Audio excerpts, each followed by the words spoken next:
So far this week, Western Reserve News has been at the Columbiana Board of Education meeting and the Poland Village Council meeting on Tuesday. On Thursday, Western Reserve News was at the Mahoning County Commissioners meeting. Western Reserve News was at Fairfield Township on Thursday, September 3rd, and so was Representative Tim Ginter, who, among other things, talked about the marijuana initiative. On issue 3, the legalization of marijuana, I thought you as government officers ought to know what we know about that issue and if I can be of any help or assistance to you. But just very quickly, issue 3 is a ballot initiative. It is not something that's just going to change the law. It's going to change the Constitution in the state of Ohio if it passes. A lot of folks don't understand that. This is a constitutional change. It is being funded by a small group of investors who have, some are in Ohio, some are outside of Ohio. They've come into Ohio to use it as a test state. Their statement is this: as Ohio goes, so goes the nation. So if Ohio will pass this, we know it will pass anywhere else. They're seeking to legalize marijuana, but the commercial growing of marijuana can only take place in 10 specific plots of land in the state of Ohio, and guess who owns those 10 specific plots of land? Those investors. No one else in this initiative will be able to commercially grow marijuana. So essentially they're establishing a type of monopoly or a cartel. The other thing that's interesting that I think people should know is they're also, in the framework of this initiative, they have established their own special tax rate. This tax rate will be put into the Constitution. We will have no power to change that tax rate. Like we can alter the cigarette tax, we can alter alcohol tax. We could never change, the government could never change the tax rate for these individuals so they can grow marijuana in the state of Ohio in these 10 areas. Now, they're going to use that, the hitch, that they're hitching on to the wagon of appealing to people being able to use it for recreational use. And so each individual will be able to grow 2 plants. How law enforcement will be able to monitor that, I don't know. But it will be legal to grow 2 plants in your own backyard. You also can possess, in your possession or your home, 9 ounces of marijuana. Representative Ginter talked to trustees about LGF funds that should be available soon and what it means to the townships. But I want to tell you this just very quickly. There are other legislators who are helping to really fight for the LGF being raised. We recognize that it was cut by almost, 50% when we were at $8 billion in the hole. Now that we have a rainy day fund, they're working very hard and swimming upstream to get more money back to the local government.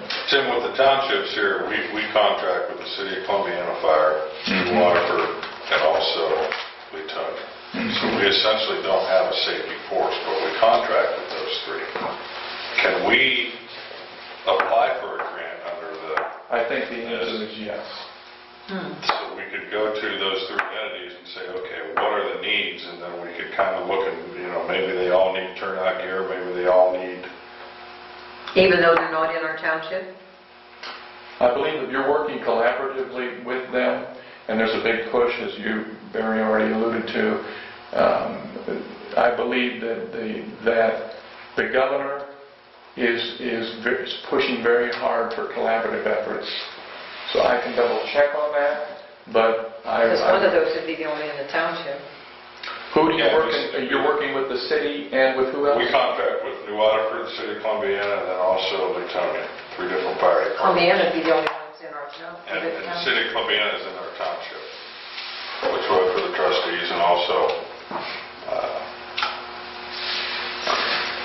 it sounds right to me, but we will check. And Representative Schuring wrote the amendment. I helped, but he's the expert.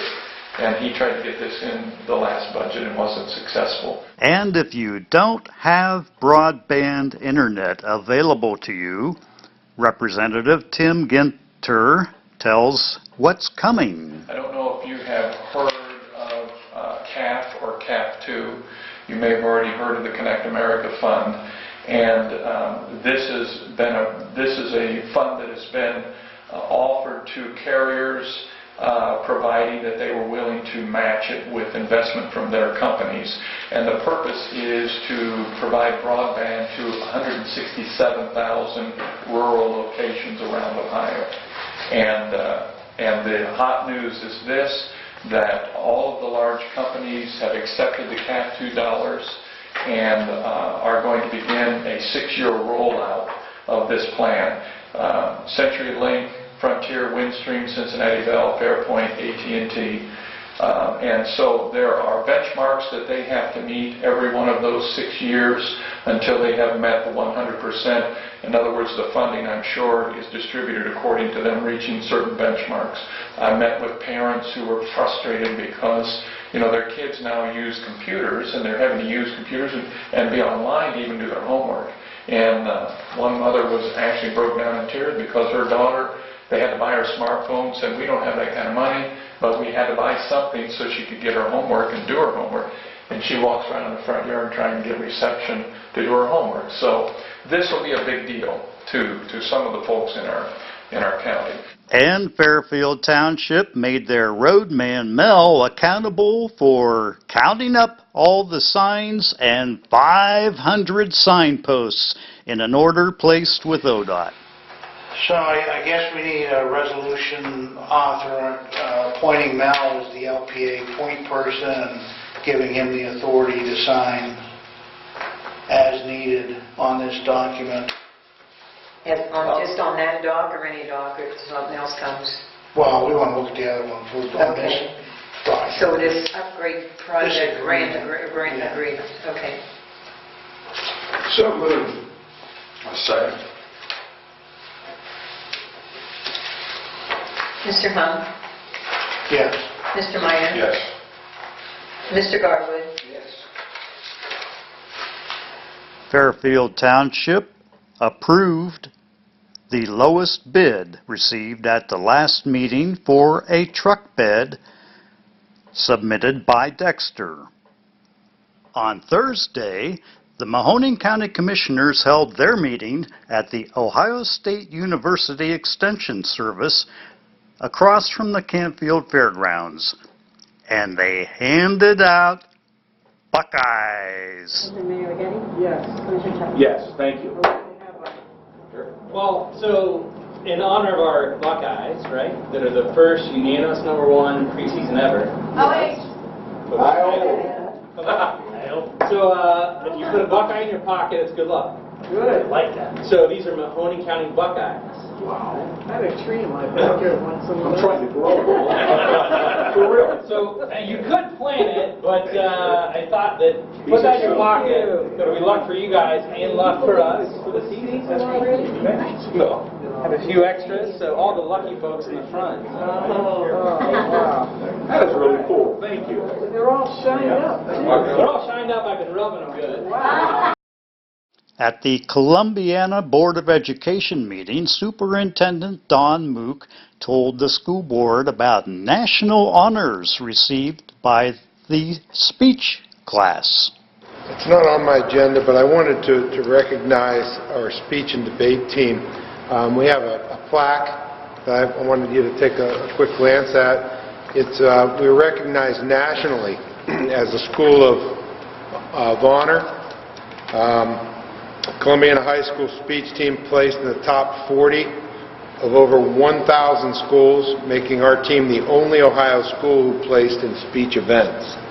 And some of those that went to the tournament and competed, Bruce Wiggins competed in international exempt, Alan Mareshi placed in the top 60 of original, Brianna Davis and Haley Martin placed in the top 60 in duo, and Zach Pringer and Brad Keeler placed in the top 30 in duo. Just hats off to Miss Tricia Nord, who has been our speech coach since I've been here, and the program is incredibly run, and she does an incredible job. And then Superintendent Mook told the school board about up-and-up enrollment figures for Columbiana exempted. I wanted to touch base with you and give you just an indicator on where we are enrollment-wise. This year, K to 12, we're up to 1,047 students. And if we go pre-K through 23, we're at 1,060 students. When I first started here 6 years ago, we were about 1,024 students. So our enrollment is up. It's as high as it's been since in the last 6 years. And this is the 7th year for me here in the district. We are on the positive end in open enrollment. As you well know, open enrollment dollars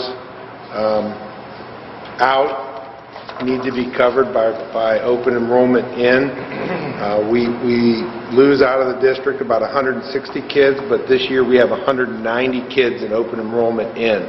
A net plus of $172,350, and that doesn't take into account any disadvantaged student dollars and or special education costs that are associated that may increase that as well. So just based on open enrollment dollars, 5745 that go in and out, that's kind of a rough idea as to where we stand. So we're on the plus end of that. I'm pretty happy with our numbers at this point. I think that the things that we're doing in this school, some of the special programs that we have, some of the things that we do within our buildings are going to continue to attract students to Columbiana schools.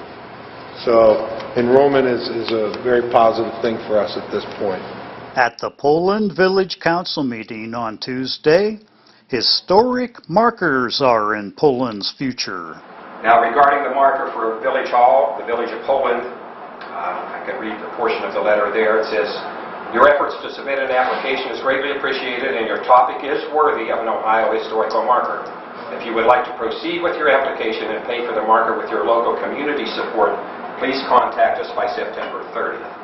I went on in another part to say, the marker fact-checking and editing process can take approximately 6 months from the date of this letter because of the volume of applications approved. For the marker regarding the Little Red Schoolhouse, Poland Township, congratulations. We're happy to report that the Marker Grant Committee of the Ohio History Connections Local History Office selected your application as one of 10 to receive a grant of $750 in this round of applications. We received a total of 23 applications for grants, so competition was robust. So we did get to $750 for that marker.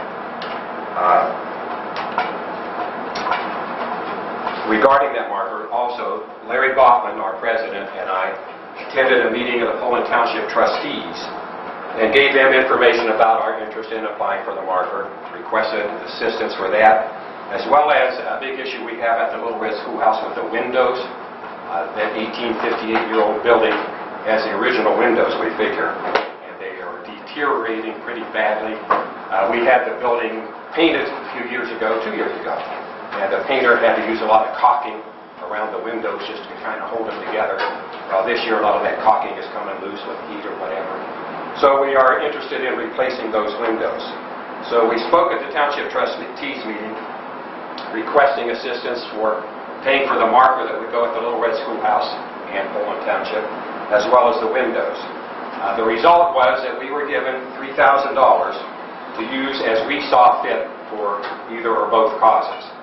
So we were very happy to receive that. Now, I don't know if you're aware, the township does receive some funds from Republic Services, the landfill, which they, I guess, are expected to use some of that for community purposes, and I think that's why we were able to sell them on that. Will the title Deputy Clerk work? Assumption that we were calling, in my mind it came up as Deputy Clerk of Court, but if we just call her Deputy Clerk, then I think, there's no fraud, there's no misinterpretation. She's a Deputy Clerk of the Violations Bureau, but I don't think we need to be that specific.